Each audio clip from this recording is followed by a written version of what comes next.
आपकी अदालतमध्ये उस्ताद अमजद अली खानवर आरोप आहे की हे केवळ आपल्या प्रमोशनसाठी सरोद वाजवतात. खान साहेब, बरेचसे असे मोठमोठे म्युझिशियन्स आहेत. पंडित भीमसेन जोशी आहेत, उस्ताद बडे गुलाम अली खान साहेब होते, आमिर अली साहेब होते. या सगळ्यांनी आपल्या मुलांना असं प्रमोट नाही केलं जसं तुम्ही प्रमोट करत असता. आमची मुलं काही टूथपेस्ट नाही आहेत. ह्या गोष्टी तुम्ही प्रमोट करू शकता, हे प्रॉडक्ट्स आहेत. परंतु एका माणसाला तुम्ही प्रमोट नाही करू शकत जोपर्यंत त्यांना जगाने जर एक्सेप्ट केलं. आपण मदत करू शकतो. आपण कोणावर इम्पोज नाही करू शकत आणि हे प्रत्येक वडिलांचं कर्तव्य असतं, प्रत्येक आई-वडिलांचं कर्तव्य असतं, की मुलांनी आपल्या पायावर उभं राहावं. खान साहेब, वडिलांचं कर्तव्य असतं आपल्या मुलांना शिकवावं, आईबापांचं कर्तव्य हो, असतं हो. आपल्या मुलांची काळजी घ्यावी. परंतु जो व्यक्ती देशाची प्रॉपर्टी बनला जातो, त्यांचं कर्तव्य असतं इतरांना देखील शिकवावं. हो, हो.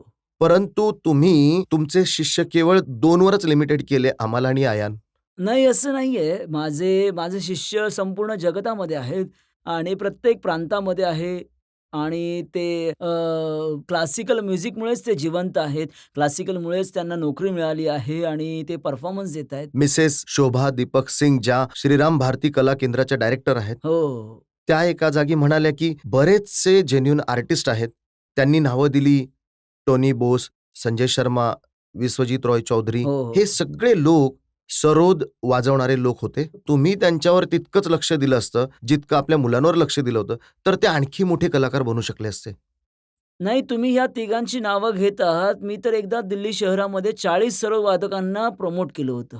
एका फेस्टिव्हल केलं होतं, सरोद फेस्टिव्हल, आजपासून 15 वर्षांपूर्वी आणि प्रत्येक घरातील शागिर्दांना बोलवलं, मोठ्या-मोठ्या उस्तादांना बोलवलं आणि दिल्ली शहर हैराण झालं होतं, की 40 सरोद वादकांना ऐकून आणि त्या 40 मधले आज कमीत कमी 5 ते 10 लोकं इंडस्ट्रीमध्ये आहेत, वाजवतायत आणि खूप नाव कमवत आहेत.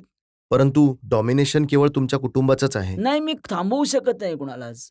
मी प्रोत्साहन नक्कीच देऊ शकतो, परंतु जर कोणी आउटस्टँडिंग टॅलेंट असेल, तर एखादा खूपच चांगला गाणारा, वाजवणारा असेल, तर कुठलाही गुरु किंवा कुठलीही व्यक्ती, एक सुगंध तुम्ही दाबू शकत नाही. हे बघा, सरोद वाजवणारे विश्वजीत रॉय चौधरी, हो. त्यांनी असा आरोप केलाय की फॅमिली डॉमिनेशन उस्ताद अमजद अली खान साहेबांनी क्रिएट केलंय, ज्याच्यामुळे त्यांना पुढे येण्याची संधी मिळाली नाही. अच्छा.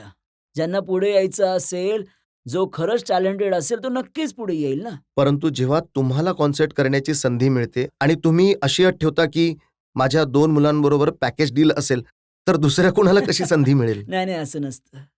अ, आता असं आहे की मुलांची साधना, अमाल आणि आयांची साधना आणि त्यांची तपस्या, त्यांचं स्ट्रगल जे आहे, ते केवळ देशामध्येच नाही तर विदेशामध्ये त्यांना लोक शोसाठी बोलवत आहे, ड्युएटसाठी बोलवत आहेत. ते सिनेमामध्ये म्युझिक देतात, त्यासाठी बोलावलं जातंय. कुठून तरी ॲक्टिंगची सुद्धा ऑफर येते, कुठून तरी मॉडेलिंगची सुद्धा ऑफर येते. तर मी सगळ्यांना शिकवलं आहे. प्रत्येक शागिर्दला पूर्ण एन्करेजमेंट दिली आहे आणि असं आहे की मी थांबवू शकत नाही कुणाला. तुम्हाला ऑफर नाही आली एखाद्या सिनेमामध्ये हिरो बनण्याची? अ,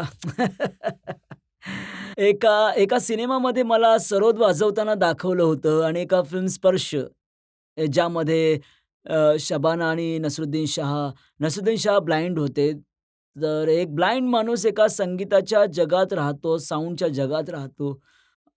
नाही, सिनेमामध्ये काम करण्यासाठी नाही बोलवलं गुलजार मला. साहेब एकदा म्हणाले होते की जर सौंदर्य पाहिलं तर हा माणूस सिनेमाचा हिरो होऊ शकतो. नाही, त्यांचा मोठेपणा आहे, त्यांचं प्रेम आहे. कारण त्यांनी माझ्यावर एक डॉक्युमेंटरी सिनेमा बनवला होता 1 तासाचा. तर ते त्यांचं प्रेम आहे, परंतु मी व्यक्तीची साधना करू शकलो नाही.